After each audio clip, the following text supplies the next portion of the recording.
colleagues from OAS, and Maria is here representing that institution. We are happy to welcome here at this meeting. And I see that, yeah, again, just there's still a number of people waiting in the lobby, in our virtual lobby. I hope that, okay.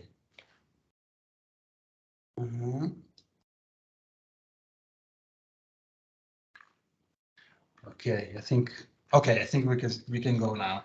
Okay, first of all, we are here to say a big thank you to all of you who are already participating in this data collection, the ARQ annual report questionnaire in 2021. And you know very well that was the first year we had the new ARQ, the new platform system.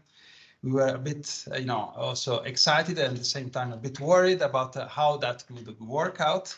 And we are happy to say that, it went well. We had, just to give you a few numbers, so we are all statisticians, so we all like numbers. But last year we had 111 countries providing data on the ARQ. And in more than 260 ARQ focal points, and we had more than, I think, if I recall well, 1,600 people registered and providing data from all over the world. So, yeah, as you can see, it's a massive exercise of data collection on drugs.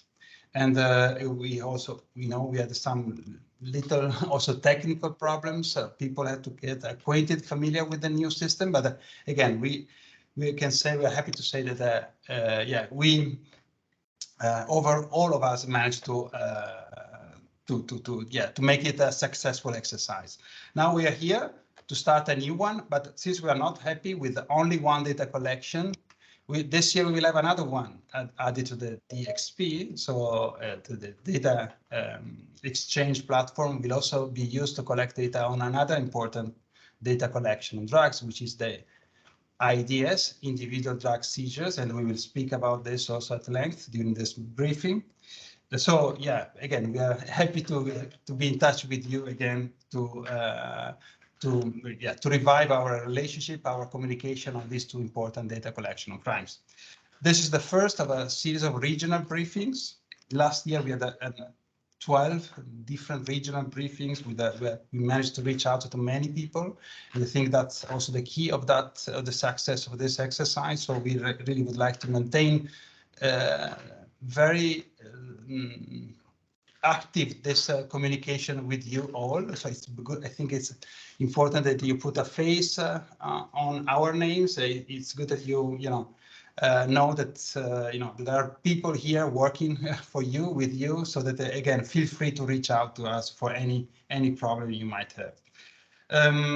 With this, again, just saying that I will say this is the first one. We'll have another one tomorrow in Spanish, another briefing session, and then we will have other briefing sessions for other regions in Africa next week, and then Asia and Middle East and Northern Africa. So again, you see, we are trying to really reach out to as many people and as many countries as possible. And the same, please do the same, and feel free to reach out to us for any problem you might have. With this, I stop here, and I also would like to invite Maria from the Organization of American States from Washington to greet all the participants. Maria, please, the floor is yours.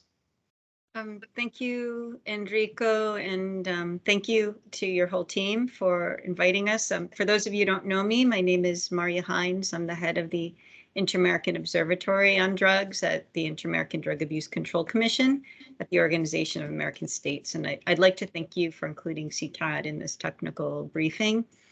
And to give you a little bit of background on where we are, where we're coming from, the observatory, which is the Research and Analysis Unit at CCAD, Our mission since the beginning has been to promote a drug information network in the Americas that provides objective, reliable, timely, comparable information.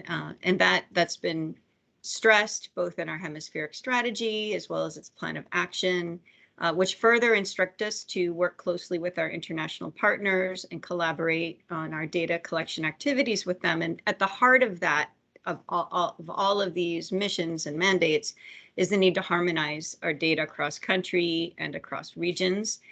We've met many times over the years, as Enrico knows very well, always looking for ways that we can harmonize our data collection while still tailoring it to the needs of the countries that we work with. And we've been working closely with UNODC and our other international partners on this for quite some time.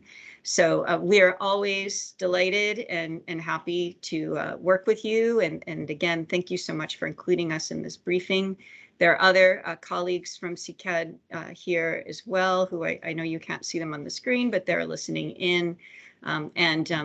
It really is just, it's a pleasure. I think that our strong relationship with UNODC is one of our greatest assets.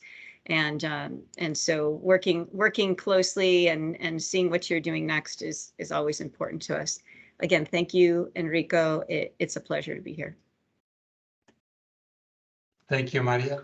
And yeah, as you see, we always try also to strengthen and build on our colleagues from regional organizations, and we are really happy to work so closer and closer with you, and then we'll see also with other regional organizations in other sessions.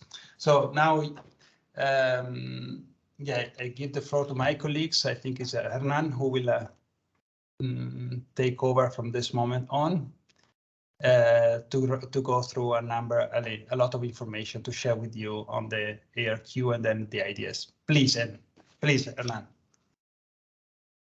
Thank you, Enrico, and thank you, Maria, for the great introduction. This is a great start, I think, to this series of regional meetings, regional briefings we're having with member states. I see there's a lot of people. I'm very happy to see we already have over 100 people attending, which is always great to see the interest.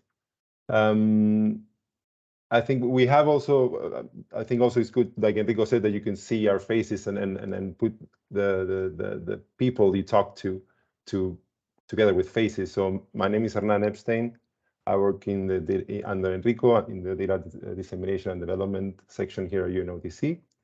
And here we have part of the team on IDS, individual drug seizures, and on the ARQ, the annual report questionnaire. Andrea Otero is here with us, Francesca Masanello as well. They're both mostly from the IDS side, and Natalia Ivanova here as well from the ARQ side. Antonella as well, I forgot to mention, from the IDS side.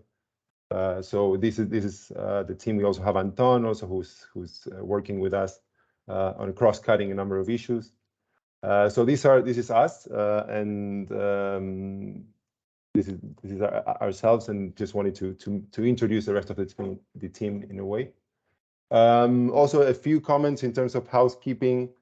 If you have any questions, please put them on the chat. We will try to address them at the end. We will have a number of presentations now, and after that, we will take questions from the floor and also try to answer the questions that you have already put there on the chat. So I will start myself with a presentation on an overview of the data collections that we have here at UNODC. Then we will move on. Natalia will talk a little bit about the functionalities of the data exchange platform, which is a platform that is used to collect data on the ARQ and IDS. After that, I will touch upon I will give a brief introduction, a bit more in detail to the ARQ. Then Andrea will talk about the IDS, and we'll finish up with some information on data dissemination, how we use the data as well. And then we'll open to questions. So if you don't mind, I will start with the first presentation. Can you confirm that you can see the presentation? Perfect. Thank you. I see some thumbs up. So, okay, in this first presentation, I'll give a bit of an overview of the different data collections that we have here at UNODC. Then I'll a very brief comment on what the ARQ is, what the IDS is, some of the recent changes we've had, and also some lessons we've learned already from the first year on the DXP of the ARQ. These are the different data collections that we have in UNODC. We can separate our work into crime and drugs. Within the crime side, we have 3 separate data collections. One is the crime trends survey, what we call the CTS. One on firearms trafficking, which is the illicit arms flows questionnaire, or IAFQ, and GLOW-TIP on trafficking in persons. These are the 3 data collections from the crime side. On the drug side, which is what we're most interested in right now in this event, we have the annual report questionnaire, the ARQ, and the IDS, which stands for individual drug seizures. Now, these 2 data collections are both mandated by the 1961, 71, and 88 international drug conventions. So countries are requested to submit the data that is required on these questionnaires based on this mandate. A little bit about what the ARQ collects, what type of questionnaire this is. The ARQ collects data on aggregated data on a wide range of subjects related to drugs, varying from drug demand, drug supply, and additional issues such as regulatory issues. And I underline the word aggregated because this is key in differentiating it from the IDS. We normally work on annual submissions. The deadline is 31st of July of 2022. This is one of the main sources for the World Drug Report, together also with IDS and for the UNODC drug database. And it has recently been, as you probably know, revised and endorsed by the CND in 2020. And this new revised ARQ was launched in 2021, not only with this new content, but also with a new data collection method, which is what we call the DXP, the Data Exchange Platform. Here's some information on the success we've had last year in Europe and the Americas. As you can see in orange, you can see all the countries that have submitted data last year. In blue, those that haven't. As you can see, the response rates are quite good in these 2 regions. At least that's how it looks from the map. But I also wanted to point out to the issue that, for example, in the Caribbean, we're still lagging behind a little bit. We have 29% response rate. This doesn't look, of course, so clearly on the map, but it's something that we're working towards, and it's important to work towards improving this response in the Caribbean. In terms of IDS, the IDS is a data collection, a questionnaire that gathers information on seizures at the individual event level. So this is the main difference also with the ARQ. It collects data on a number of fields at the individual event level. So for each individual seizure that happens, we ask for data related to that specific event. Date, quantities, routes. Andrea will talk a lot more about this, so I will leave it at that. Recently, it went through a technical update that seeks to improve the template that we're using for data collection. Submissions are done throughout the year. It's not done annually as it is with ARQ, but we encourage member states to submit data sub-annually, preferably at the quarterly level. And data, like I mentioned before, data for IDS may not be necessarily comparable to the values that I reported on seizures in the aggregate in the ARQ, because these are aggregate values, while the IDS focuses on individual level events. So it may be a subset of all. We encourage countries to provide data for all seizures that happen, but some countries do provide data only for a subset. A bit about the response rates. You can see here, this is for 2020 to 2022.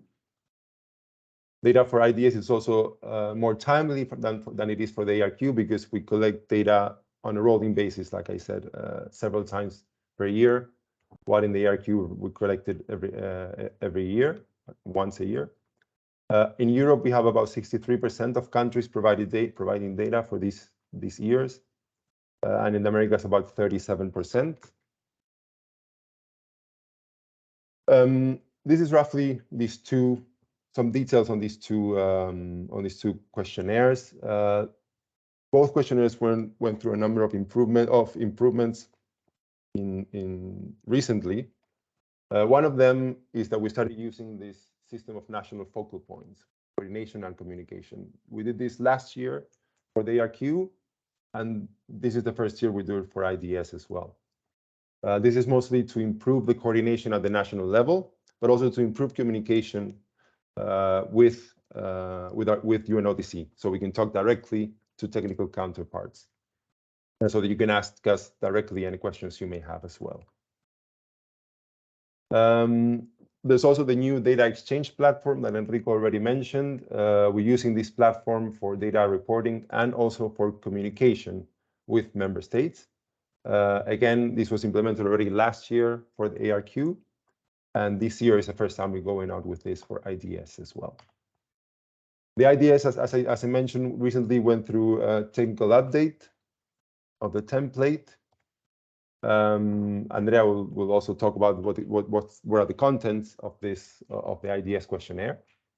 And the ARQ went through a change in its structure as well. We now have a modular structure with rotating modules and additional content. I will talk about this as well later on during the event.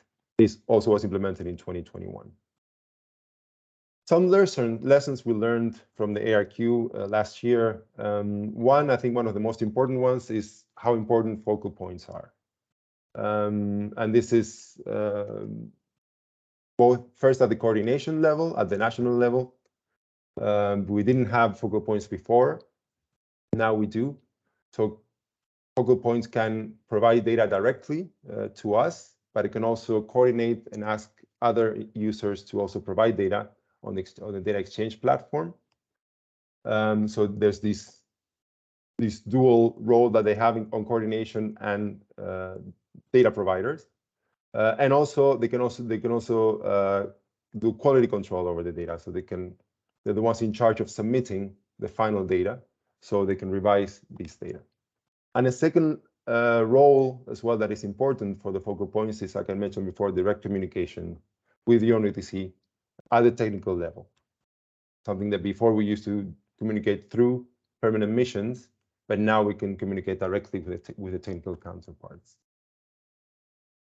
A little bit also on the impact, I think, of having focal points, which I think is very interesting. So last year, based on last year's data, if we look at the response rates from all countries that took part on the ARQ, Europe was about 82%, and America is about 64% of response rate amongst all countries in these regions.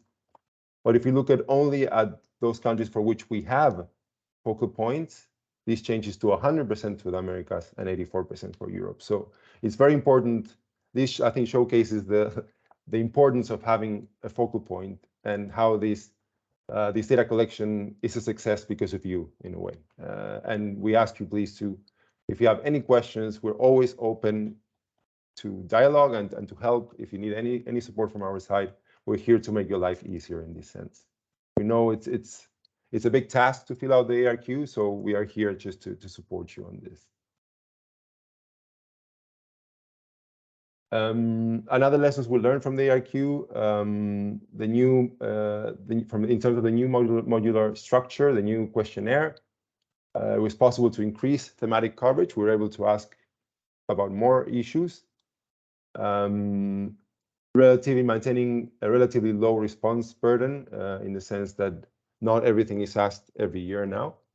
The modular structure also facilitated the coordination within the country. So now maybe were more institutions involved because of the wider thematic coverage, but because of the modules, it was easy to assign them to different counterparts. And also we received positive feedback on the user friendliness of the modules. And finally, I wanted to end this presentation first with some lessons we learned in terms of the use of the data exchange platform, the DXP. We found that this also facilitates efficient coordination at the national level, because it can work as a national directory of relevant institutions that all the counterparts in the country can have access to, or at least the focal points can have access to, and the permanent missions as well. Data providers can submit information directly on the platform, so no need to go through the focal point, but they can directly submit it on the platform. And as I mentioned before, focal points can revise and submit the information. It also allows for real-time monitoring of submissions, which also allows for the permanent mission to know what the status is without having to ask us or ask the technical counterparts. We try to provide personalized support to users who experience technical problems in accessing the platform. So this is something that has come up with a few countries and a few users that have had technical issues accessing the platform. We always try to be there for you and try to solve these issues as best as we can. So we really ask you, if you have any issues, please let us know. Don't let it sit. Let us know. We'll try to help you out with this as best we can. And finally, also the communication through the platform proved to be a success. Also, Natalia will talk about this a little bit in her presentation. So this is roughly the first presentation we had for today. I will now pass on the floor to Natalia so she can talk about a bit more about the DXP and the functionalities. I know some of you have had experience last year with it. Some of you probably didn't. All those who are more IDS focal points, this is the first time you probably experienced the DXP, and even the new focal points for the ARQ also are now experiencing for the first time. So Natalia, the floor is yours. Thank you.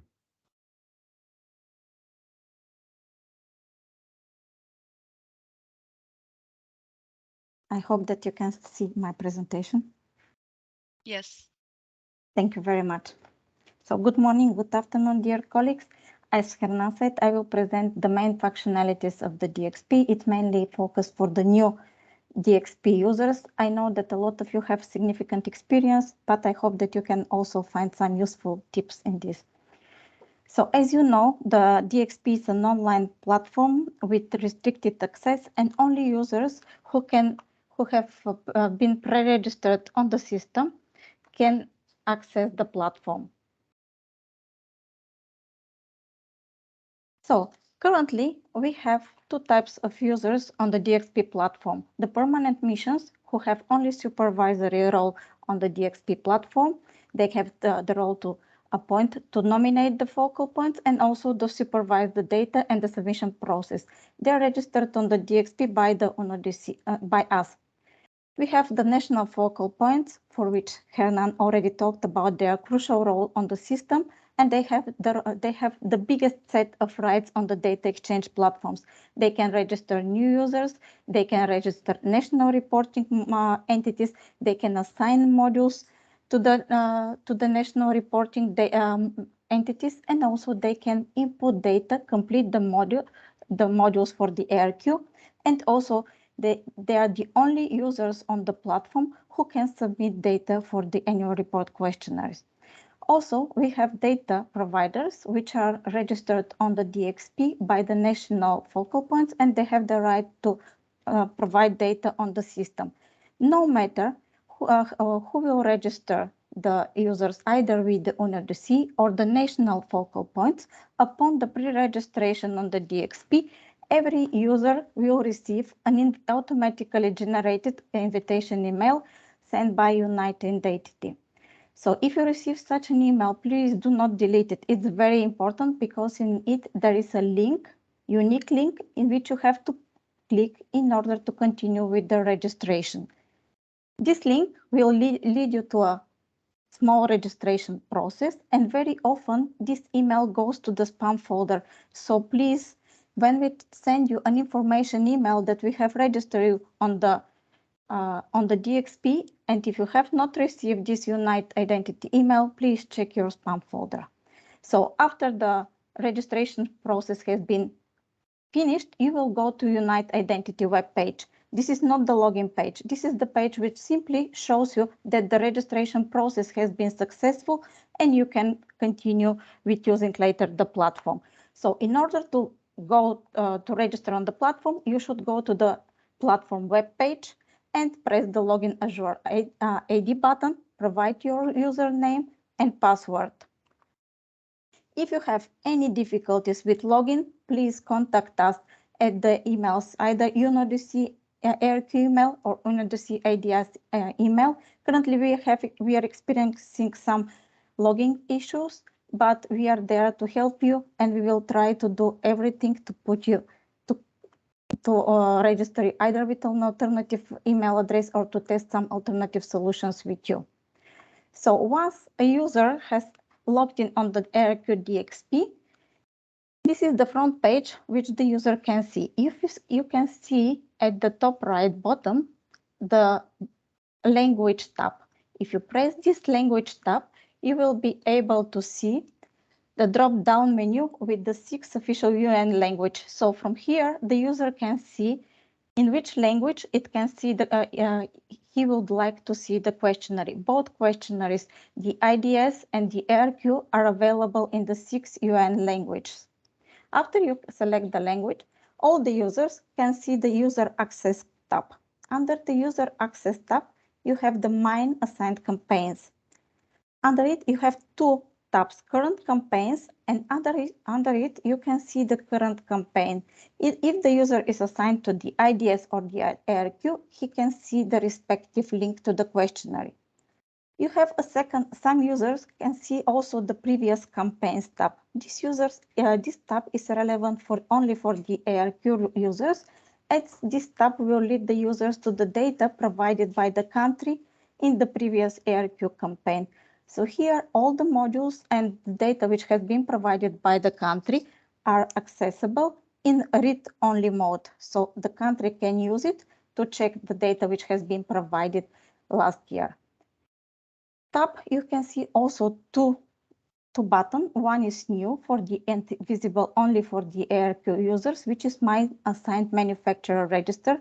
This is a new tab, and this is actually linked a part of the A13 module, Legislative Institutional Strategic Framework. We have added a new item there in which require the user to submit the data on the illicit manufacturers of drugs.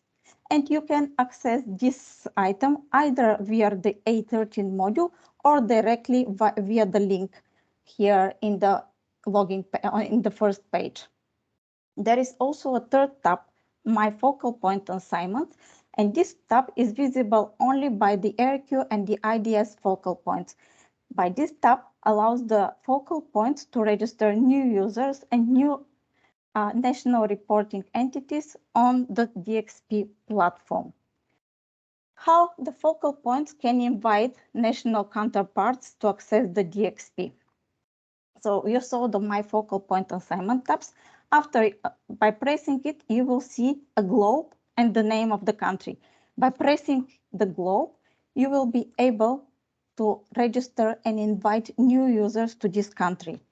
So by pressing invite and assign to this entity, the focal point can provide the name, the names, the user email address, and this year also the news that the focal point should select also the questionnaire to which the user has to be assigned. So this is how the focal point can assign new users to the questionnaire. Except of the new users, the focal points have the rights to assign to the module national reporting entities. What are national reporting entities?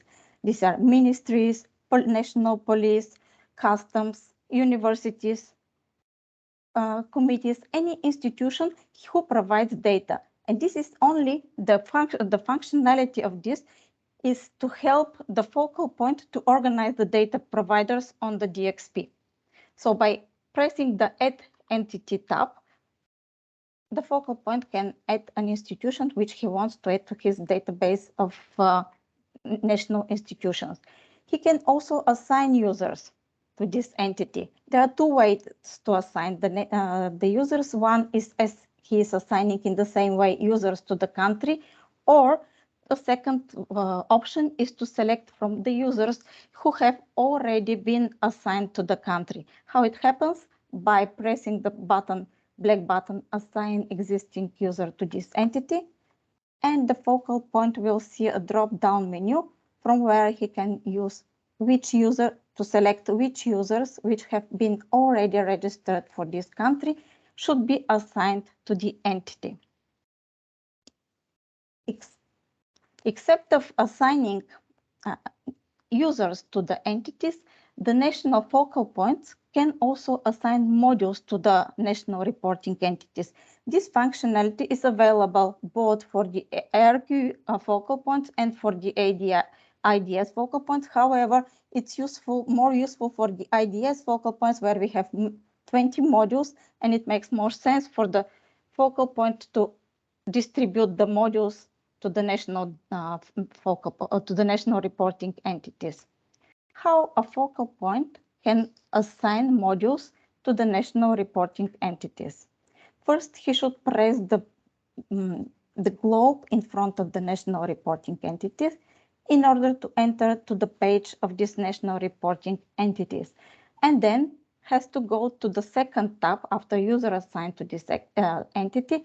There is a second tab which is questionnaire module management. After pressing this tab, below the focal point can see assign questionnaire module. So he can press this tab, and by pressing this tab, he will see a drop-down menu with all the modules of the questionnaire. First, he should select the questionnaire, and then all the modules from this questionnaire. After selecting the modules which he wants to assign, all the users who are assigned to this entity will have access and will see only the assigned modules to the entity. So, as Hernan said, the importance, the role of the focal point is crucial on the data exchange platform. All users from the national reporting entity to which he has assigned the modules can access it and provide or change data in these modules. And the focal point can assign the same module to several entities. And all the users who are assigned to this module, and this is the advantage of the platform, can log simultaneously and provide data simultaneously on this module. However, this requires great coordination from the focal point between the institutions, and also this can lead to errors overriding the data. So therefore, in order to facilitate this task, we have several functionalities which can help the focal points and the user of the data exchange platform with this coordination exercise. So we have option to Excel all the Excel tables, all the quantitative tables on the data exchange platform in the Excel format. And we can have also, there is an option on the data exchange platform to download all the modules in the PDF format. Also, very often, when several people are working on the same module, and sometimes the questions are very similar, simply the disaggregations are different, it can happen that somebody will delete or override the data of the other user. So therefore, we have a very nice functionality on the ARQ DXP, which allows the users to track all historical changes which have been done for respective data point. And we call this feature historization. And I will show you how to check whether the data has been changed. So when you go to the certain data point, like here in the table, you can see a clock icon in blue. And if you press on this clock item, you will be able to see all the historical changes which have been done for this data point. So here we can see the value, the first value, the changed value, who has provided the data, who has changed it, and also when the data has been changed. And except of the coordination, I want to show you one sign, which is mainly for the ARQ tables, this will sign. This build sign gives the possibility of the users to customize the slots. Very often we have huge tables with different disaggregations, like on the survey, when we ask for survey data, you will see in the tables on the DXP different age groups. However, if you don't have the age group which we asked for in the table, and you see this wheel sign, you can press it and provide the age groups for which you have the survey. Very often you will see also this sign next to the drug disaggregations. You can use it also, the custom slot, to hide some columns. So if you don't have data on some of this aggregation and the table is extremely big, you can use this, press this button and customize the table and hide some of the columns. So except of this, we have also, you can print the modules in PDF. How you can do this? You can select the module, and at the very first page of the module, there is a black button which says Show Print View. By pressing this button, you will see a sign which shows Hide Data in Print Preview. This means you can press this, tick this box only if you want to print the module without the data which you have provided. If you want to print the module with the data which you have already provided for this module, please just press the OK button and print the module in the way which you usually print from your browser. We have also the possibility, however, currently we can only print in the PDF format the questions. From the ARQ. We cannot print the quantitative tables. If you want to print the quantitative tables, you should go to the table, and below each table there is a download Excel table, Excel sign, tab, and you can press it and download the table with or without the data which you have provided. And one good news, currently our IT developers are developing new features in which in few days you will be able to download all the data in the PDF format with the tables, and all the tables, qualitative tables, you will be able in some days to download it in one Excel file for the module. After the data have been provided by the data providers, the data has to be submitted to ONODC. How the submission process is organized? The submission process is different for the ARQ and for the IDS. As the IDS is on a rolling basis, the data is submitted once the metadata is provided on the platform and the Excel template is uploaded on the platform. However, to submit the data for the ARQ, several steps are necessary. So first, the data, when you open the module, all the modules are in the not submitted status. Once you provide a single data point in the module, the status will automatically change to in progress. And after all the data providers have provided the data for respective item, they can open the item and see at the very top of the item a drop-down menu with several options: pending completion, completed no data available, or completed no answer. So even if there is no data available or there is no answer, we ask the data providers to provide one of these three completed answers so that we know that they have gone over the question and they have reviewed what we are asking for. So once a module item is completed, when you open the first page of the item, it will be colored in green. And a module can be completed only if and only if every single item in the module has been completed. Who can complete the module? Every data provider can complete the module by simply pressing the red button Complete Module, and then the status of the module will be in completed status. However, the modules, once the modules are completed, the focal point will receive automatic notification to the national focal point that the module has to be reviewed. And only the focal point on the DXP can review and submit to the DXP the module. You can see here there is no submit button visible to the data providers.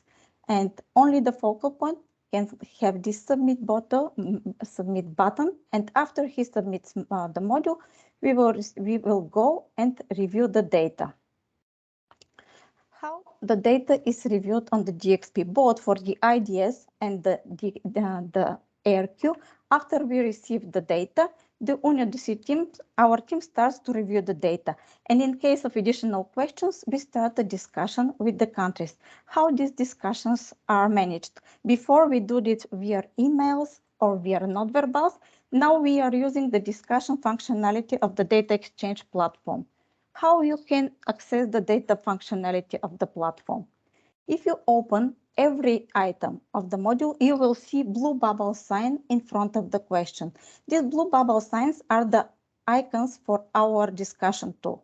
So if you press one of these blue bubble sign, you will see a discussion thread window, which is open, and you can start a new discussion.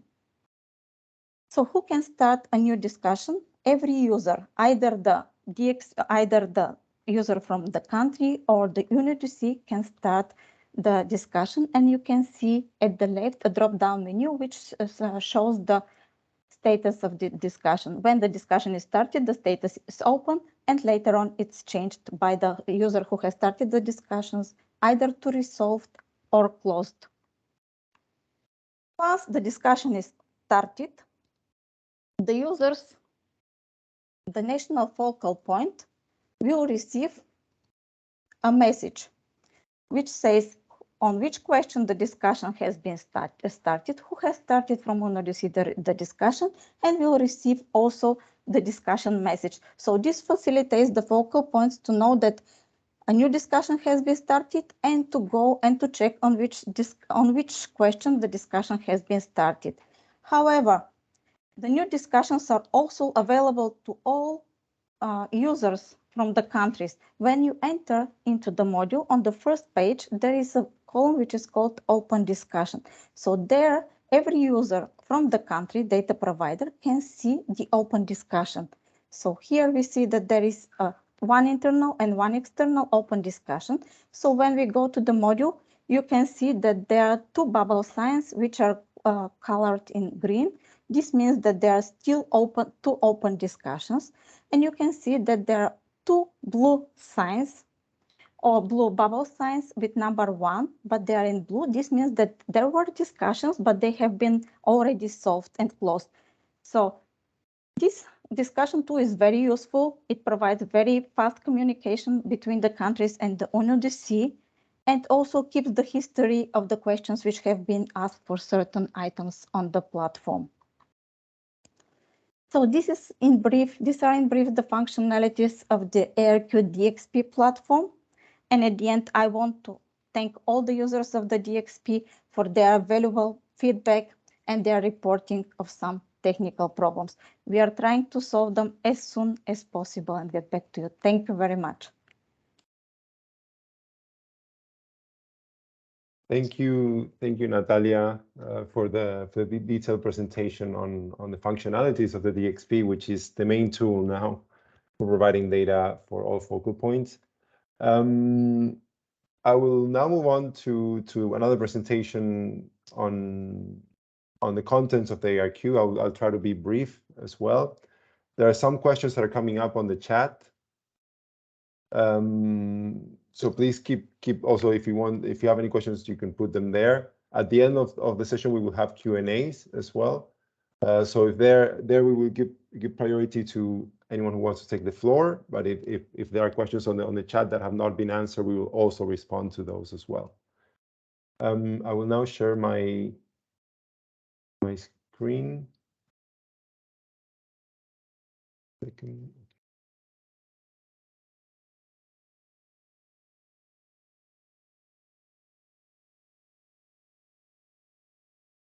Hope you can see. Okay, I will talk about the ARQ. I will talk briefly about the current status in terms of ARQ focal points. As I mentioned, this is very important in order to be able to fill out the ARQ. Then I'll talk a little bit about the structure and the content of the ARQ. I'll talk about the changes this year with respect to last year, and some key takeaway messages for focal points that I believe are important. To start with the status of focal points, here you can see in blue the countries that have focal points in the Americas and Europe, and in orange those who don't have. As you can see, we have decent coverage of focal points. So for Europe, we have 98% of countries with focal points. Mine is the others, but I'm not sharing.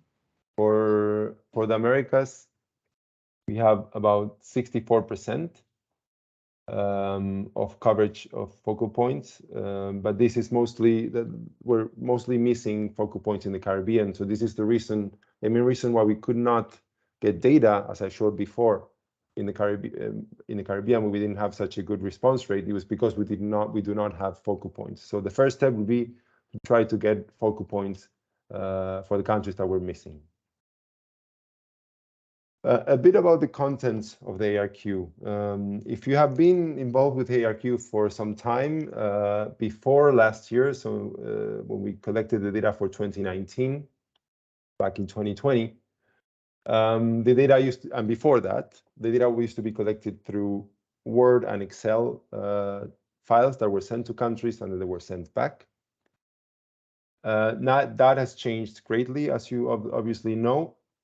And now the structure of the questionnaire is organized in different modules. Before it was these 4 files that we had, one on demand, quantitative information on demand, quantitative information on supply, and then also some qualitative information and legislative related information that we had before. Now this has reorganized in a way in this modular structure. We have now 15 annual modules and 12 rotating modules. All the data that correspond that we used to, some of the data we used to get before on qualitative information for demand is now contained these first 6 modules that you can see on prevalence, registries, people who inject drugs, people with drug use disorders, mortality, and treatment. The information that we used to collect before on quantitative information we used to collect before on supply, such as seizures, laboratories, cultivation and eradication, prices, purities, drug-related crime, is now in this annual module, so you can see there in blue. And most of the information that was collected before on qualitative, some of the qualitative data, qualitative information, and some of the more legislative related and strategy related, policy related in the countries is mostly included in the rotating modules. And the reason for this is mainly because this is data that does not change much from year to year in general. And that's the reason why it was decided that it's possible to ask for it every 2, 3, or even 5 years, because it's data that does not change much year to year. Now, in addition to this, of course, we also have new information that is being asked, new subjects that are being covered. For example, before we did not have any questions on sales on the internet. Now this is a relatively recent phenomena, so it's something that needed to be included in the new ARQ. And similarly, there are things that were left out as well that were in the previous ARQ, but are not anymore in the new ARQ because they were considered to be obsolete. The way the questionnaire is organized, we have 3 different types of data. Data type 1 is qualitative information that requires basic capacity to monitor drug-related matters. So this is mostly information that most or all countries should be able to reply and report on. It's mostly related to qualitative information, as mentioned. Here you see an example from mortality, on new developments in mortality. Data type 2 is more on quantitative information that requires some sort of intermediate capacity to collect the data and monitor this issue. We expect not all countries to be able to report on this, but a good number of countries to report on this in the end. And this is, for example, and another example from mortality would be that total number of drug-related deaths in the country. And then data type 3, this is more complex quantitative information that requires quite a high level of capacity to monitor. And we only expect in this case a small number of countries to be able to report, but we still include it because it's important to have the information from these small number of countries. For example, in this case would be, again, related to mortality, the number of drug-related deaths in specific groups of the population, such as persons with disabilities, persons living in rural areas, indigenous persons, etc. A little bit about the structure of the rotating modules. Here you can see the different rotating modules and how many years they're going to be, how many years are in between, the periodicity in a way. So if you are asked every 2 years, every 3 years, or every 5 years. And for 2022, we have these five rotating modules in addition to the 15 annual modules, which are collected this year. These are supposed to be all the modules, all the ARQ is necessary to submit it by the 31st of July of 2022. So the deadline is 31st of July. This is, of course, very important information. We also looked in the latest cycle at which were the most popular modules in a way, which ones were the ones that were reported the most. And we found the following. In terms of the global response, we looked at it at the global level, and we found that, for example, out of the top 7 modules, 4 belong to supply data. So it seems like countries have reported more data on the supply side, for demand a little bit less, even though for registries and prevalence, there was good response. For other ones, such as treatment and people who inject drugs, the response was a bit lower. And finally, we also found, which was interesting, that the rotating modules all placed at the end. So countries gave in a way less priority to rotating modules. What are this year's changes in the content? So let's look at the modules that were reported last year, but are not going to be reported this year. So one was links between drug trafficking and other activities. This one will return to the ARQ in 2023. Supply reduction and international cooperation, alternatives to conviction or punishment, and illicit financial flows and money laundering. All these will come back in 2023. They have a periodicity of 2 years. The national framework is, I know it was a very long module, so fortunately you won't have to respond to it until 2026. It has a periodicity of 5 years. And finally, access to controlled medications has a periodicity of 3 years. So the next time it will be requested will be in 2024. The new modules that are coming to replace these ones, prisons, here you have, on the left you have which is the module, and on the right you have some contents. I won't go through the contents, but you can, it's good to have it so you know what type of information we will be asking.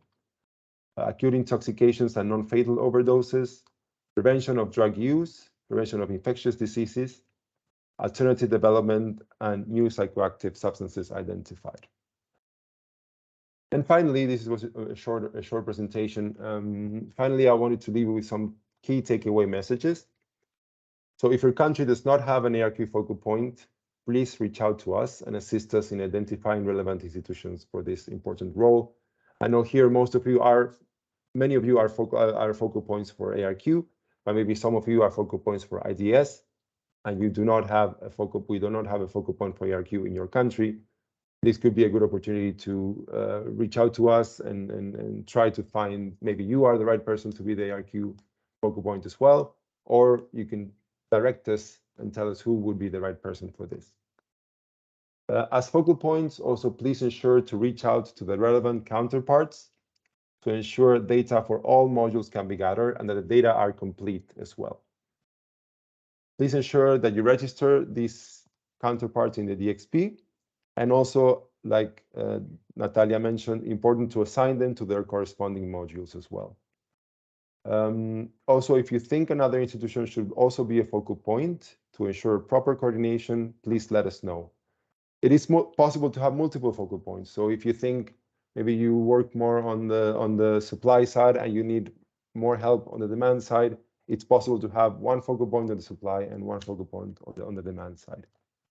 So please consider this as well. Please collect the relevant data for all modules, including the rotating ones.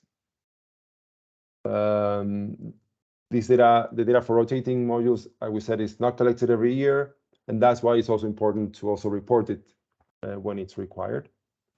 If no data are available or the response from the previous cycle has not changed, please still submit the modules by indicating the most appropriate answer. Like Natalia mentioned, you can select responses that are no new data available or no data available. Please do so that we know that you went through all the questions, please. And as I mentioned before, all countries should be able to provide responses to type 1 questions. Again, please make sure to report the data by the 31st of July. And please, again, we will get tired of saying this, but we won't get tired of saying this. But please reach out to us if you need any support. We're here to help you with any type of issues you may be having. Thank you very much for your attention. And now we will move on to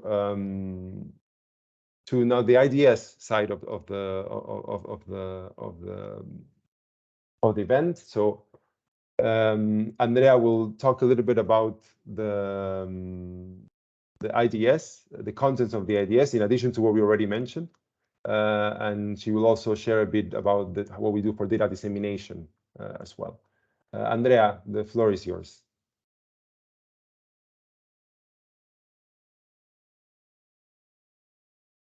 Thank you, Hernan.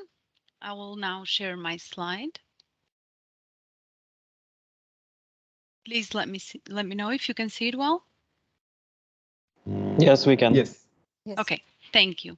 So thanks, Hernan. Good morning and good afternoon, everyone. My name is Andrea Oterova, and I'm working in the part of the data dissemination team that focuses and is responsible for the collection, processing, and the dissemination of individual drug seizure data. I'm very happy to see so many national counterparts present at this briefing, and I'm also very happy to see the diversity of national institutions that are present here. So thank you for coming. It's very valuable. As Hernan mentioned, I will be talking about the individual drug seizures data collection more in detail, including some improvements that we have implemented this year.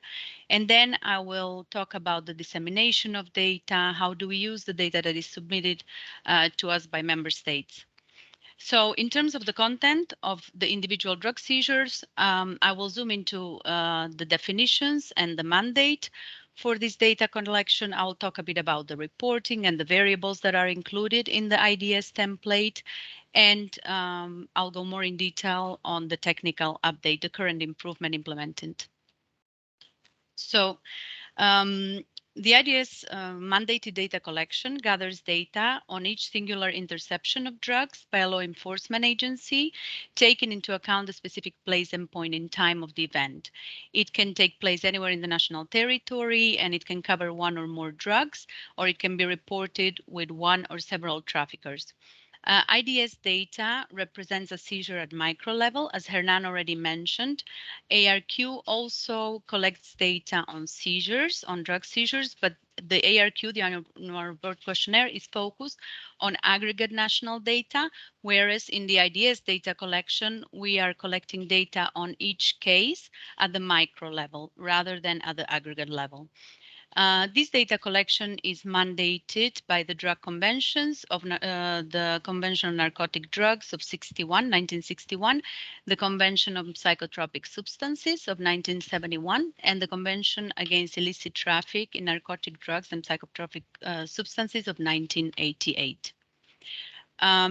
So in terms of the reporting of IDS data from national counterparts and for member states, We are this year moving away from reporting of data through the inbox, and we are moving towards the DXP, as Hernan has already mentioned, and also Natalia. So the goal here is to have one centralized platform for the reporting of drug data, so ARQ and IDS data. And it is also a platform where we can communicate with member states easily and promptly. The way in which member states are supposed to report data on IDS through the platform is in contrast to the ARQ by just uploading the whole template in a file rather than entering each data point into the system. And when you enter the DXP, you will see on the IDS module a brief description of the data as well as the links to the templates and the guidance notes. You can download this and then you can enter the data and upload it back into the DXP. If you upload a new submission or any changes to a file that has already been shared with us, we would appreciate it if you don't delete the previous submissions so that we can keep track of the changes. Submissions for the individual drug seizure data collection in view of the importance of having timely data are meant to be done throughout the year and preferably on a quarterly basis. So the data should be reported with the following deadlines. Data for quarter one, for example, for the year of 2022, should be submitted by 30th of June 2022, quarter two, until 30th of September and so on. For the last quarter of 2022, for the data covering the last quarter, this should be submitted by 31st of March of the following year of 2023. So Hernan and Natalia have already expressed the importance of focal points, and I would like to reiterate this.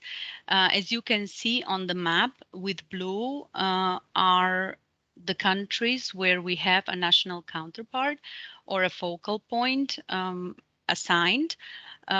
In South America, actually, we very recently received also a nomination for Argentina. So that's also a country where we have a focal point. And so far, 83% of the countries for Europe and 63% of countries in the Americas have a national counterpart or focal point nominated.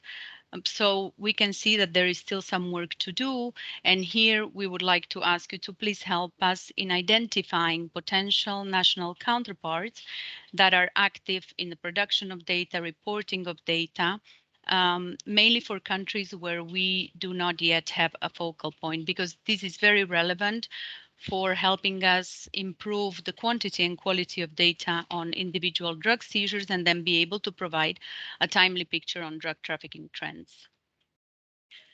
So one change that we have done this year is the one I mentioned. So we moved from submission of data through the inbox to submission of data through the centralized DXP platform.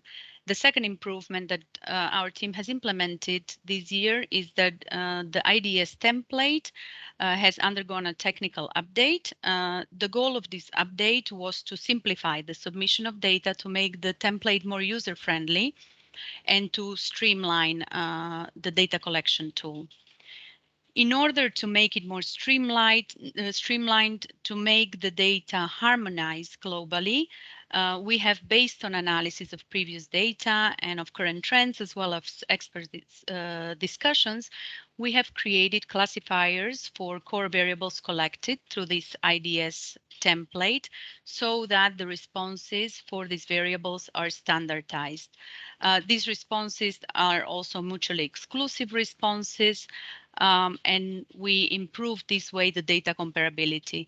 So for example, if we have two entries under type of location, where one is an apartment, another one is reported as flat, we will group it into one classifier response for that, that type of location variable, for example, house or house flat.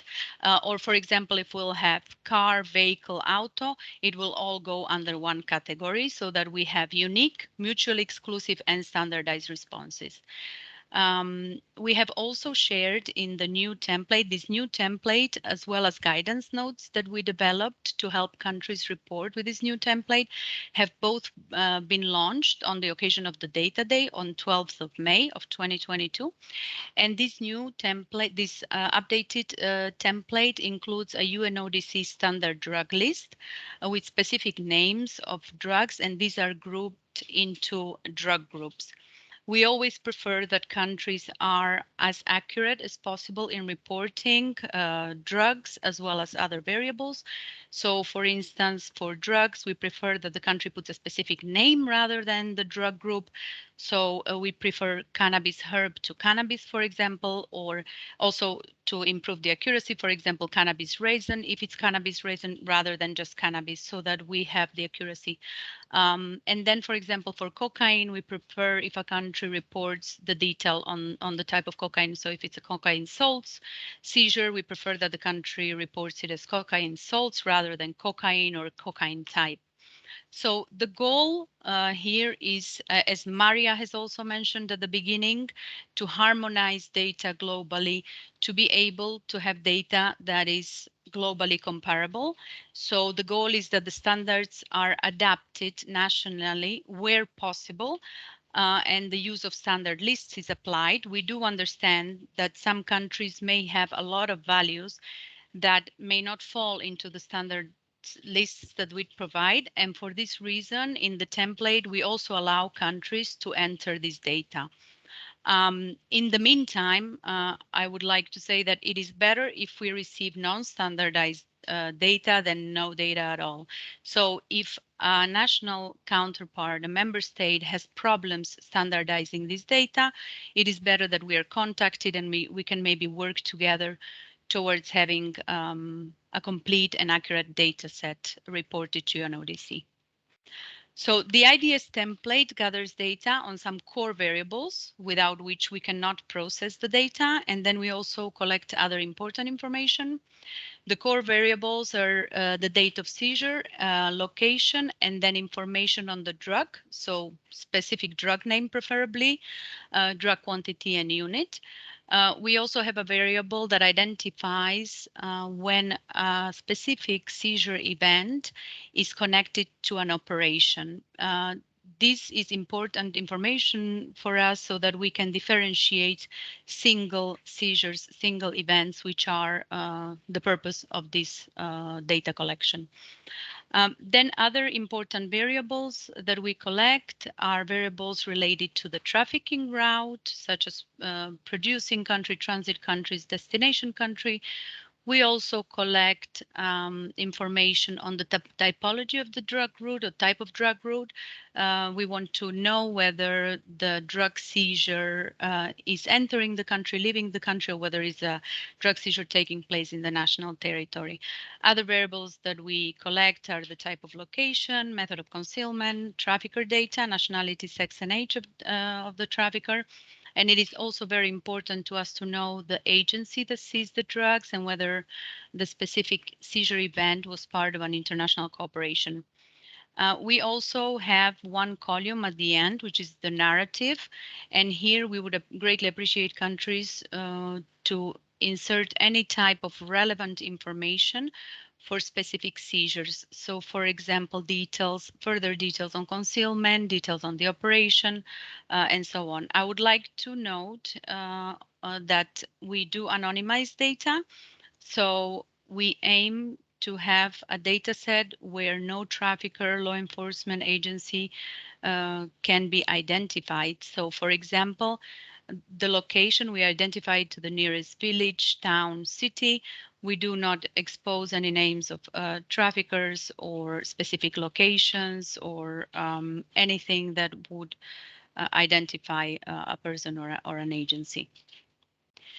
So on this final slide on the IDS template, I would like to share some key takeaways, important elements that I would like to ask you to take with you. And these include accuracy, completeness, and timeliness of data. So the data that is reported should strive for accuracy as I already mentioned before, for example, with the drugs. We also want as much detail as possible. We want completeness of data and for the data to be as recent as possible and preferably in line with the deadlines that I have previously shared. Then also, it is important for us to know if the data is not complete. So on the contributors tab of the IDS template, it's a tab where we ask on the contributors and we also ask on the coverage of the data. So countries are required to identify if the data is not complete. For example, if only some agencies are covered, some seizing agencies are covered in the data, or some national agencies, but others are not included. For example, if we have police data, but we don't have customs data, it is very valuable to us if you identify this to us on the first tab of the IDS template. And the same applies for geographical coverage and also for coverage of the drug quantity. So there are different national thresholds for what a significant seizure is and what a significant seizure is not. We collect data on all the seizures without any thresholds in this updated IDS template, but if countries only report on a subset of significant seizures, we would appreciate if this would be reported in the first tab with the threshold quantities identified. So now that I've explained, we all have explained about the data collection, about the data that member states, you national counterparts are reporting to us. I would like to now go into talking a bit about the value of reporting. How does UNODC disseminate the data that is collected from member state? How do we use this data? What type of publications do we produce? And then I would like to close this presentation with a note on our cooperation and give the floor for question and answers. So dissemination of annual report questionnaire data is done through the data portal. You can see on the left side of my slide, there are two elements, the drug demand and drug supply tab. And here we disseminate data that is collected through the annual report questionnaire. On the right side, you can see a screenshot of the drugs monitoring platform. This is the improved way of dissemination of individual drug seizure data that we have implemented this year. So previously, individual drug seizure data reported to UNODC by member states was reported through IDS reports, which were published biannually on a UNODC website. It was an Excel file and the reports were biannual. Currently, we have implemented an improvement in the dissemination of this data, and it will be disseminated through the drugs monitoring platform. This drugs monitoring platform allows for better visualization of the data, so it has Excel option charts, and it also allows for data filters. Through the drugs monitoring platform, data is updated throughout the year and it is standardized. In addition, we also produce some briefs with the IDS data that can be accessible on the drugs monitoring platform. So for those who are not familiar with the drugs monitoring platform, it is an online geocoded system with over 490,000 seizure events. So each data point is uploaded with coordinates, as can be seen on the map on the right side. It's a visualization and dissemination tool for seizure data. It's a tool for monitoring drug trafficking trends, routes, and modus operandi. The target audience are member states, primarily law enforcement or analysts focusing on drug trafficking trends. This system has several advantages. So the first advantage I've already mentioned is the visualizations that it provides. It also allows to improve the understanding of evolving threats, and it provides access to a global picture beyond own borders. The DMP has two types of environments in the system. So one is a closed environment containing IDS complemented by additional seizure data. And the drugs monitoring platform will also have a public environment that is to be launched in the upcoming weeks. And this will only contain a limited amount of IDS data. Member states data reporting national counterparts are invited to register on the DMP. I'm sharing the registration link here, but we will also share all the links that are mentioned in these presentations at the end of the briefing meeting. So with the data reported by member states, UNODC produces several publications. We have the flagship yearly publication on the global drug situation, the World Drug Report, which is always published in June. We also produce regular briefs from the drugs monitoring platform. We have already published 3 briefs. The third one has recently come out. We also have additional products such as the Data Matters. These are research briefs on different topics from the spectrum of drug demand and drug supply. And we also had several briefs on COVID-19 and the drug supply chain or other elements of the drug supply and drug demand. So the quality of data that is disseminated and the publications that we produce in our section at UNODC heavily depend on your collaboration and the submission of mandated data to UNODC. So I would like to close the presentation by thanking you for your efforts, for all the efforts that you made to submit data on drugs in previous years. We would like to ask you to kindly continue to help us in providing an accurate, complete picture of the global drug situation by reporting the data in a regular and timely manner, by helping us nominate potential national counterparts and focal points, and also by registering on the drugs monitoring platform.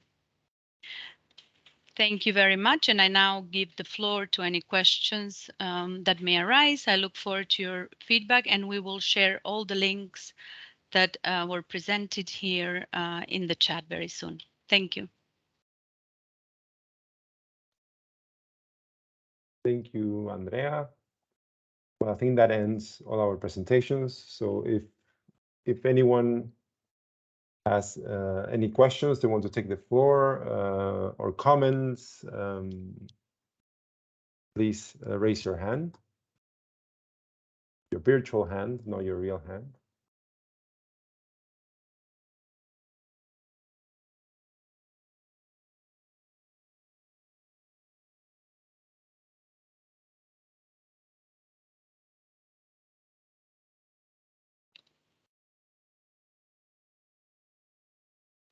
Yeah, I don't see any. I see somebody. Lucy Toste. Please, Lucy, go ahead. Hi, good morning. I'm here from Ottawa, Ontario, Canada, with the Seized Property Management Directorate of PSPC. I do have just a couple of questions. The presentations were excellent. So number one, if you could share all presentations with us. I'm new to this process as our recent manager has left Seized Property, and so I'd like to review the presentations in great detail.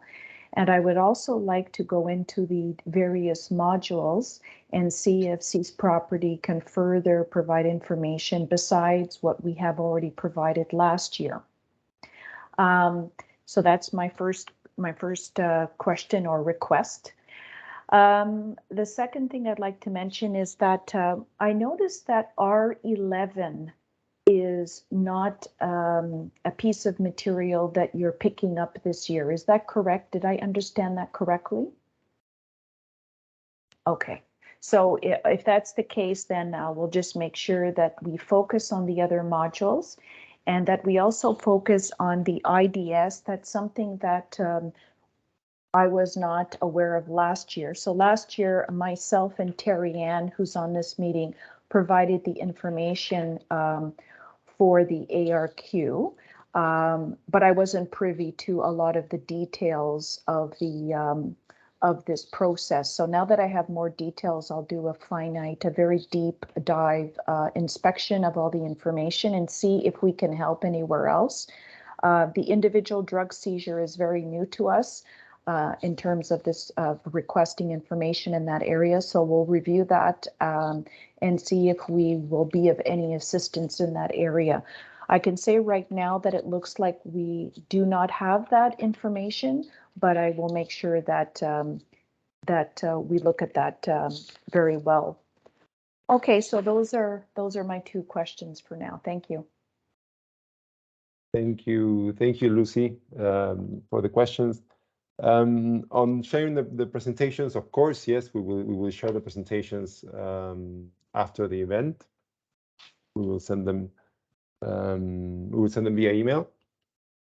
On accessing the modules, I think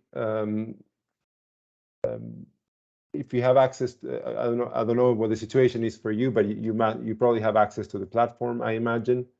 And if you have been assigned, if you're a focal point, you should have access to everything. If you're being invited by the focal point, then you should have access to the modules that you've been assigned to. Indeed, R11 on illegal financial flows and money laundering is not being collected this year. It will be back next year in 2023. And for IDS, we would greatly appreciate any help. I don't know, Andrea, if we have any focal points for Canada, if this is something we. Yes, I think we do have. I will check and I will get back to you if that's okay. And yeah, I'm happy to talk more about the IDS. Thank you for raising this. Okay, thank you very much. We will log into the system that we used, that we used last year and obviously currently still exists. We'll log in and make sure that we still have the appropriate rights. And if we need any more access, we'll reach out. Of course, yes. Please do. Thank you. Thank you. I see John Swift.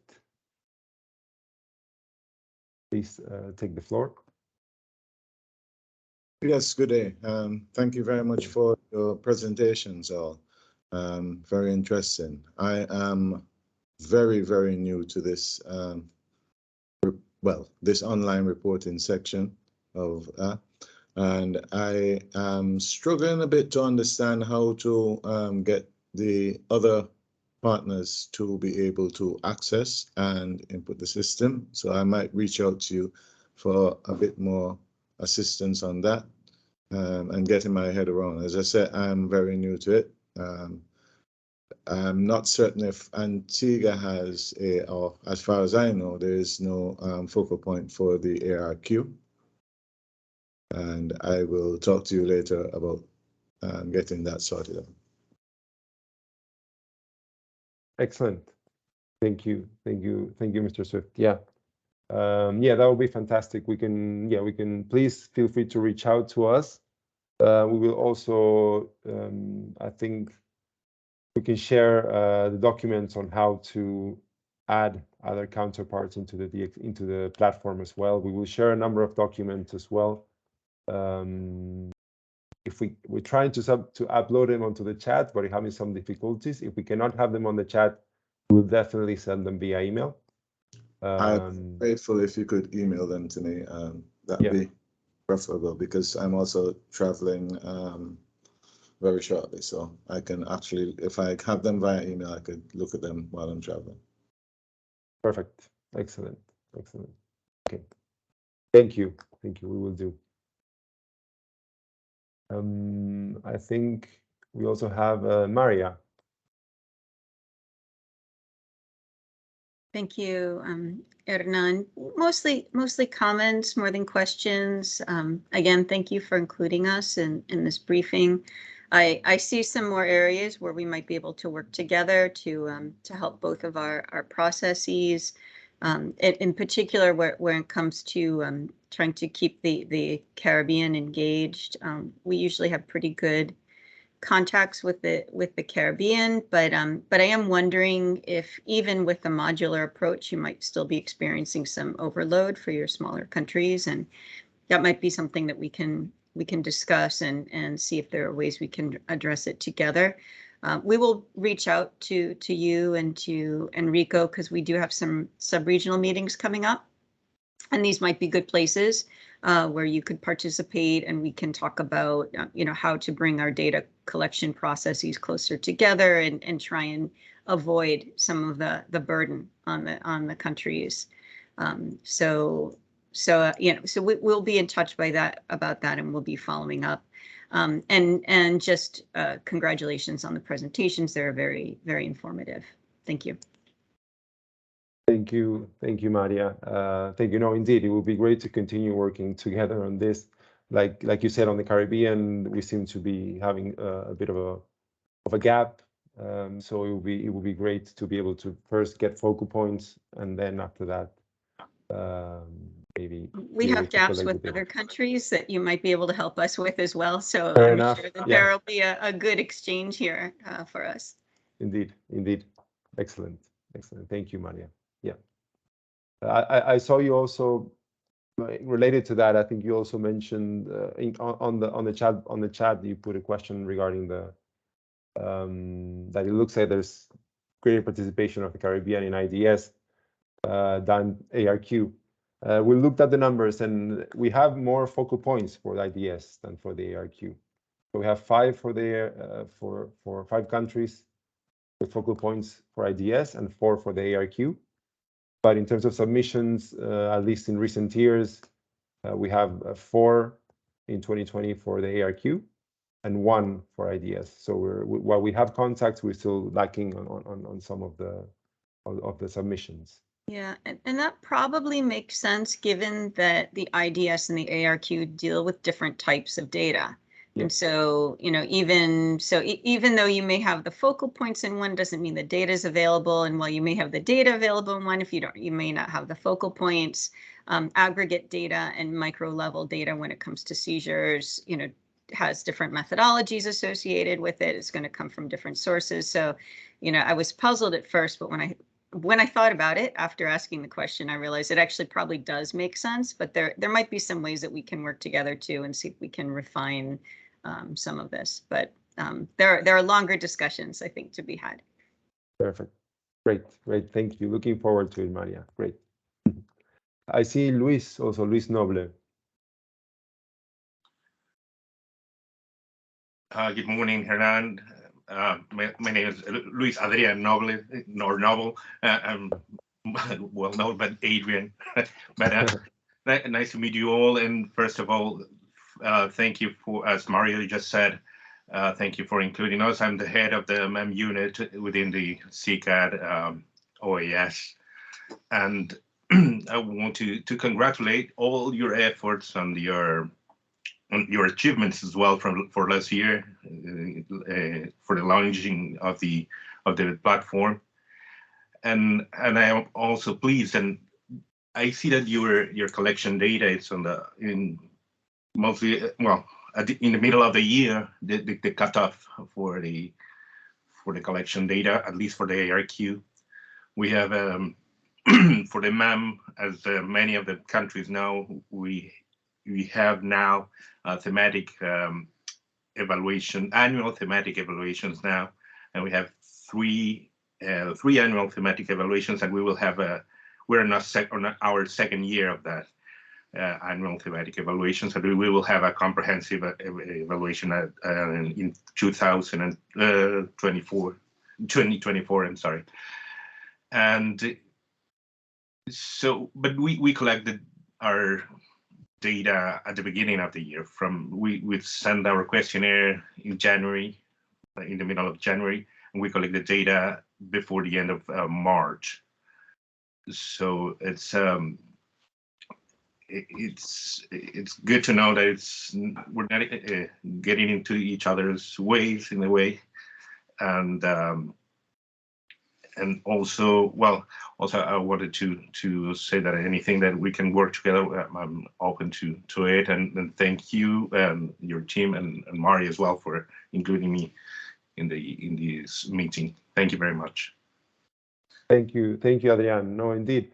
Just to clarify, we collect data now. So now the deadline for July 2022 is for data for 2021. No, so we're not collecting data for half the year in a way. No, we're collecting data for the previous year. Correct. Yeah. Just to clarify that. We actually collect data for this round is from 2019 to the time that we collect the data, right? So yeah. It's the period of evaluation is for the previous years. But yeah, I understand it's for the previous the cutoff. And what about for the IDS?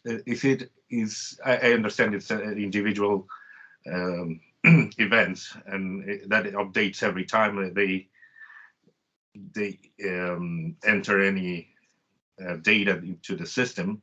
But I imagine that you have cutoff dates as well, or collection dates for that. Andrea, yeah. Yes. So we have quarterly submissions. So the deadlines, we will also share the deadlines which are in the presentation. So we have, for example, that we have the deadlines of March, June, September, and so on. So every 3 months.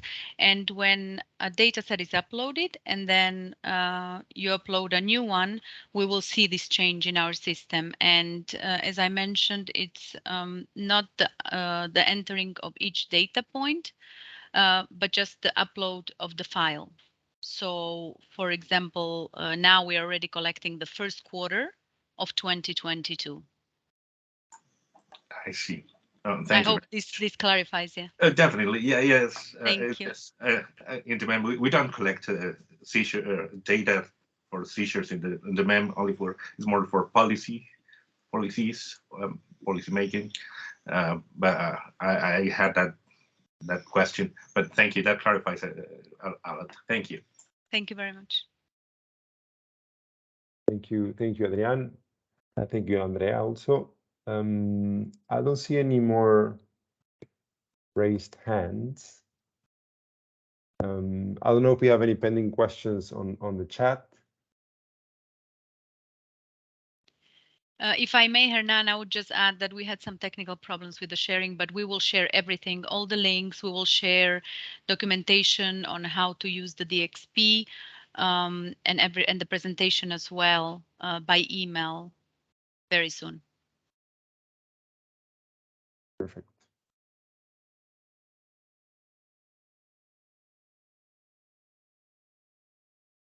If nobody else has any questions, I'm asking the rest of the team. I don't know if we have any additional pending questions on the chat that we haven't responded to.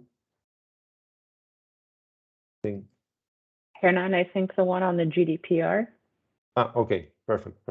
Yeah, there was a question, I think, by thank you, Fran. Yeah, by Robert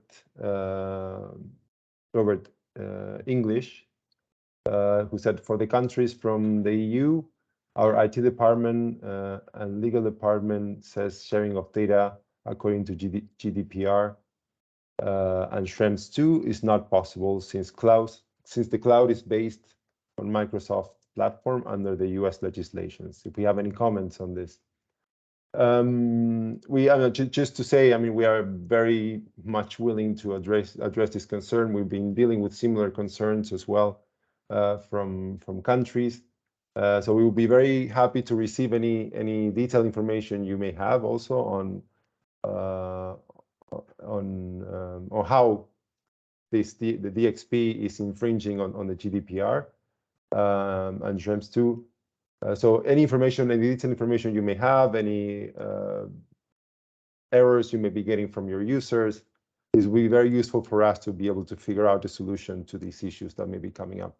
Of course, we will we can examine this issue very, very carefully in contact also with our technical counterpart who are more in charge of the IT side of things. and we'll try, if possible, to work and to find a good solution to this issue. But if the first step, I think, will be, if possible, to get any information you may have on this, and we can work together towards potentially a solution to this.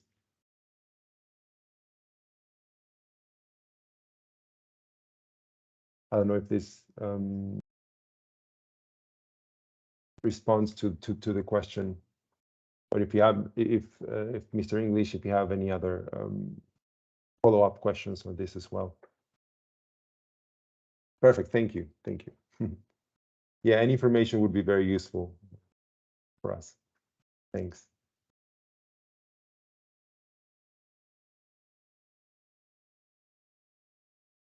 Okay. I think we've responded to everything, no? Again, I'm relying on the team to see if there's anything outstanding.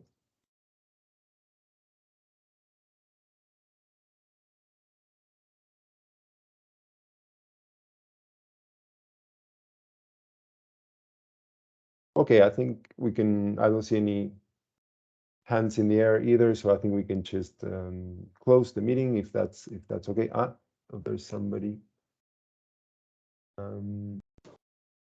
Mr. Alberto Oteo. Hi, Yes. thanks everyone. I just wanted to voice Ovare Stephanie's question on whether there are any improvements on the possibility of either copying and pasting the tables into the platform or uploading them anytime soon. That'll be very useful. Yes, thanks for the question, Alberto. This is an issue that, yeah, unfortunately, we have not found a solution yet to this. It seems like, technically speaking, it's possible to download data, but technically speaking, it's very difficult to upload it, and we understand how this can become an issue. Also because of changing formats, no changes in how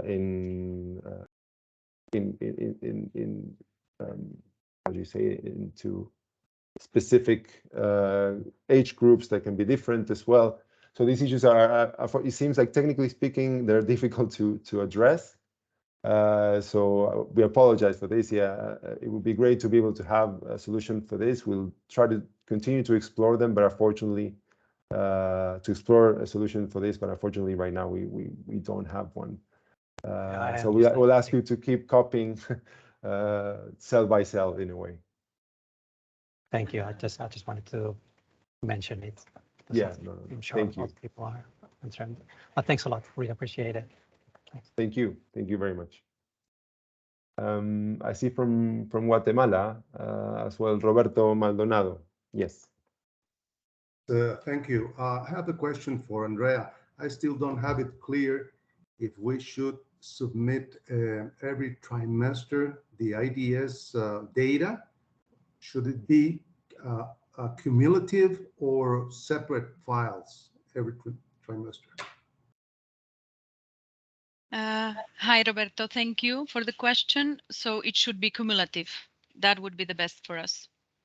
Okay, thank you. For each quarter. Thank you.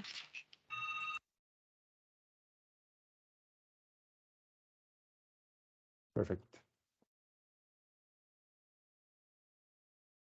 Thank you. Thank you very much, Roberto, for the question. I don't see any other hands up in the air. So, okay, I think we can close the meeting. I think if you have any further questions, of course, don't hesitate to reach out to us. I think we have copied in the chat our emails, so please don't hesitate to write us any questions or issues you may be running into. Again, thank you so much to everyone who attended, and to you as focal points and data providers. You are the main reason why we can collect the data. So we really want to thank you for this, for the work that you do. And please, again, reiterate that we're here to help you and to support you in all this. So any issues you may have, please write us, and we can try to help you with it. So thank you very much. Thank you also to CICAD and the OAS for joining the meeting and for always being so willing to work together on harmonizing the data and trying to get better data for the region, for the Americas. Thank you very much, everyone. And as I don't see any further comments, have a great rest of the day. Thank you, everyone. Bye. Thank you.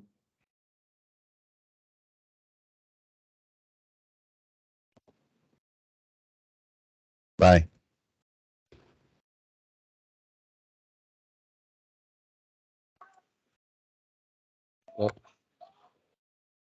Thank you.